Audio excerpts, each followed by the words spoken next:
Hello everybody, welcome back to the channel. Today we have this 2006 Audi A4 with a 3.2 V6 engine. The problem that we're having is misfire, as you can see right now.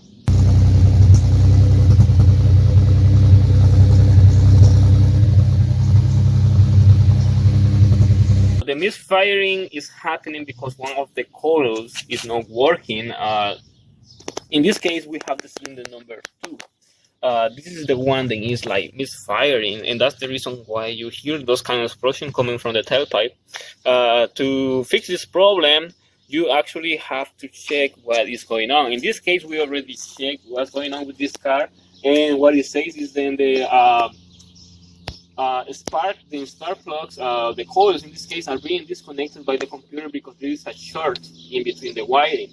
So to fix that, that means then we have to go to the wiring to see where the problem is, which is a little harder than common.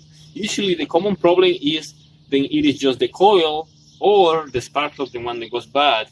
But to fix this problem, first you gotta go to the coil and then to the spark plug, or either way, depending what the problem, what the computer says. At the moment, we won't work on this engine, but when I work soon, probably when I do some more details about like what is the actual problem with this for all of you that have Audi A4 and have similar problems to this. So pretty much this is all we're gonna show you so far. So make sure to follow our channel, yours, when I upload more videos of our cars, and like, share, and thank you for watching.